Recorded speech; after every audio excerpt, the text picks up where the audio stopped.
Okay, so welcome everyone again. So today I'm joined with the lovely Meghann Roily. She's a successful money and lifestyle coach who's helped hundreds of people gain confidence and find their way to financial freedom. And today she's been kind enough to let me pick her brains to see what that journey looks like for not only myself but everyone else. So hi, thank you so much for coming on. Yeah, thank you so much for having me. I'm excited to chat. Yeah, how are you today? I'm good. I'm good. Waking up in Playa del Carmen, Mexico, so can't complain. It's always a beautiful day here.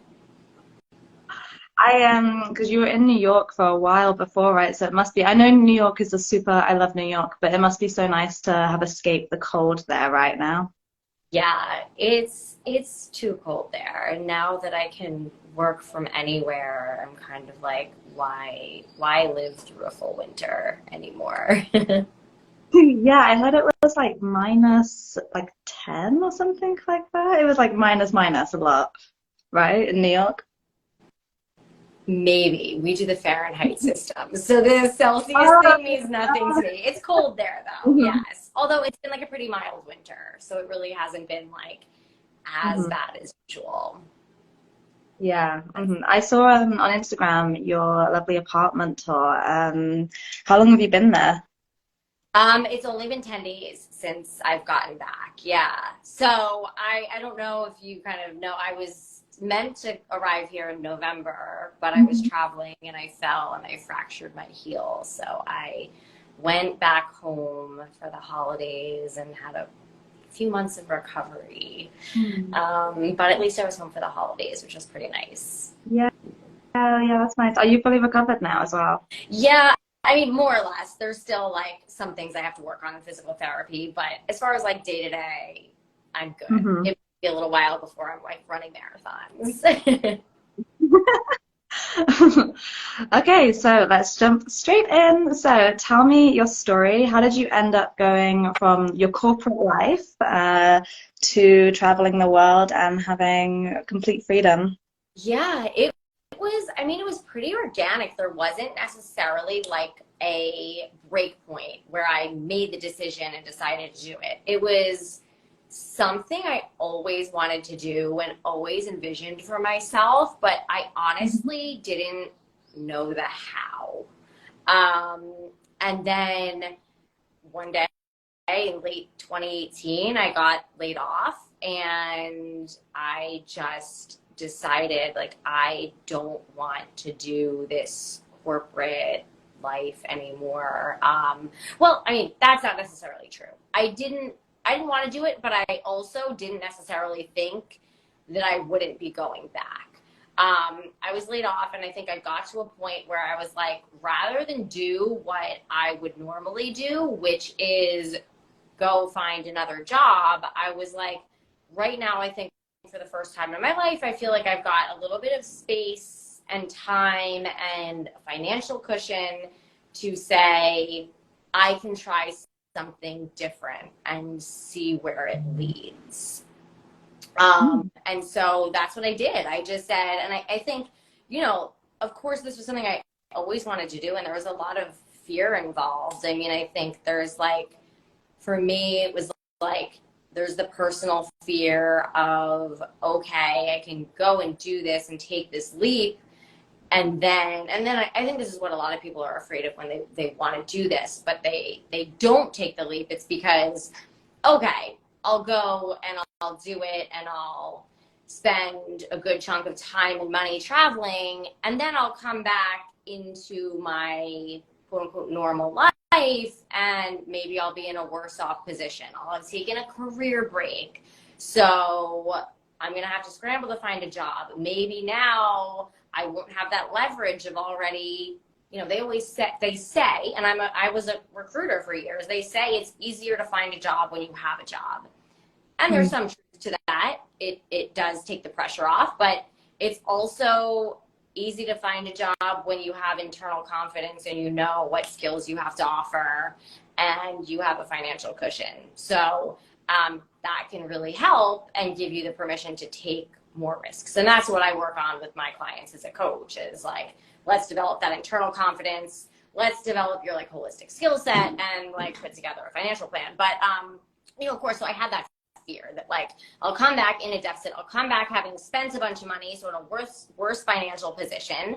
But it got to a point where like the pain of staying the same was worse than the pain of change. And I decided like, and this is what I want everyone to realize, like, you are worth it. We are worth it. We only have one life in theory. Maybe we have more than one life, but we only have one life, like in this body, in the situation that we're in now.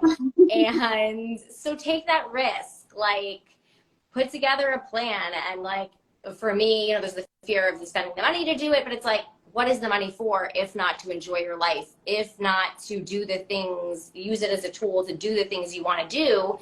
And, you know, even if I were to spend that money and like come back at a little bit of a deficit, I knew like I'm going to have an experience that's going to be so worth it.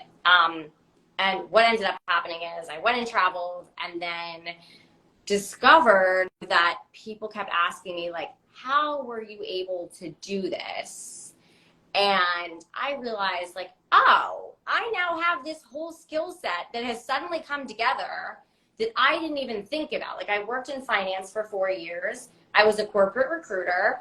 And now I've taken this sabbatical to travel, and I can blend all of these things to help people not necessarily become a digital nomad, but like really fully own their lives and be like, this is what I actually want to do and envision for my life. And like, how do I do that? You know, by, you know, getting the mindset, crafting my resume, using my skills, using my finances, like all of the above to go for it.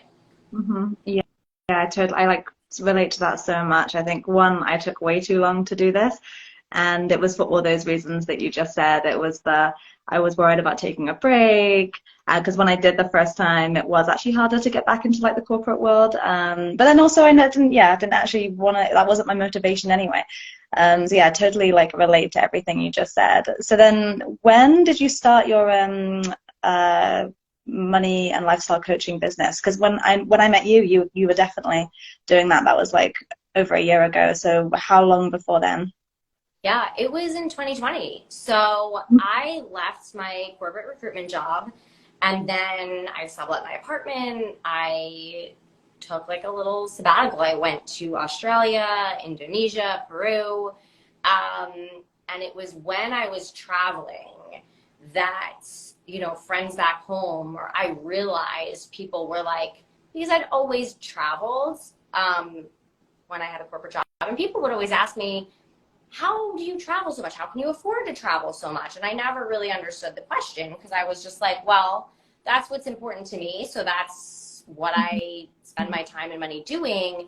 But when I took like a large chunk of time, that's when I realized people were like, no, really, how are you doing this? Like if I lost my job, I would be out of money. I would be scared. I would be scrambling for the next job. And I was like, oh, I can help people with this. So I came back from my travels, and that was like I got home right before like COVID was already kind of brewing. I was in Indonesia, and yeah, I got home before it was like a thing, before people really had trouble getting out. But then everyone was stuck at home, and I had gotten this idea in my head, like, oh, I can help people, and I can do this, because I absolutely do not want to go back to my corporate recruiting job. I do not want to be spending my days scrolling LinkedIn and sending people messages to work in like media and advertising anymore. So it kind of ended up being interesting timing, because obviously like it was a time in our world where like everybody was questioning what they were doing, and people were more interested in this sort of thing and questioning priorities. Yeah, definitely. I think like that time definitely made a huge portion of the population kind of reassess their values in life and what they really wanted, and that's probably part of why there's so many recruitment issues at the moment. Yeah, and one of the things that you just said like 2 seconds ago about it would have been a worse situation staying than pursuing your dream. I think that's like so relatable for everyone. So put a thumbs up if you agree. But yeah, I relate to that so much. So when you finally did kind of start this lifestyle, how easy was it to meet people? Because obviously you went, I imagine you went by yourself, yeah? Yeah, it was really easy. I mean, I did have a connection in Playa del Carmen. It was a funny story. So during COVID, I became friends with someone on Instagram that, like, and I was following like personal finance people and people who were really into like house hacking and things like that. And I think it was through like the personal finance community I connected with this girl, Kelly, and we were just, kind of corresponding. And then this was, I guess, right before, like in December 2020, so heading into 2021, she was like, listen, I'm bored out of my mind. I'm in Indiana. I'm single. Like, this is when people like weren't really seeing people. She's like, I would love to get a group together to rent a house, work remotely together. Would you be into that idea? And I was like, absolutely. And From Playa del Carmen? so, what's that? From Playa del Carmen as well? So what we ended up doing is she was like, oh, is there a place you would like to go? And I suggested Merida, which is Yeah. 2 hours from Playa del Carmen, because I've traveled to Mexico a lot, but I hadn't been to Merida, and I knew that would be like a really nice place to rent a house because they have like these beautiful colonial homes. And we rented a house as a group, and then I was traveling after that, and she was traveling a little bit. She ended up in Playa del Carmen and decided to rent an apartment. And I had been to Playa del Carmen a bunch before, and I almost just like skipped it this time because I felt like, oh, I've been there. But she kind of tapped into the digital nomad community. So then I kind of swung through and saw her. And then I went back home to New York, and I was like, what am I doing? It's cold here. And now it's March. I'm freezing. And so I rented out my apartment and came back here. And it was really nice because she kind of introduced me to people. And then it was very easy. But it's also so easy, like once you get here and you've been here, you spend time here, like there's such a great community here. And I think that like when you know where the digital nomad hubs are, all of those places have a community. And once you get hooked in, there's WhatsApp groups and like lots of meetups, and it's so easy to meet people. But really, all it takes is going to a cafe and striking up a conversation with someone to get you in the door. Yeah, that's basic. I mean, I met you through just a pool. I was at a pool at a hotel. That's how I met you and everyone else. So it's so easy to meet people. Yeah. Out of everywhere that you've traveled, because I ask this of a lot of people, and I always get like the similar answer. But out of everywhere where you've traveled, where's been the place that's been easiest to meet people? Would you say it is probably Playa del Carmen? Yeah, for me, it's such an easy place to come to. But like Canggu and Bali is also one of those like digital nomad hubs, and it's pretty easy to meet people there. But yeah, I mean, Mexico in general is just somewhere I've traveled to a bunch because it's so easy from the US, and I'm really comfortable in Mexico in general. But Playa del Carmen in particular is like just such a hub for nomads. Yeah, it really is. And I had a very similar story, the same as you. How I heard about Playa del Carmen was I was following a girl on Instagram, just like, Instagram friend. And I was just seeing just the life that people were having there during COVID actually. And it was just from that I kept just like seeing things, and that's what drew me to Playa del Carmen like initially.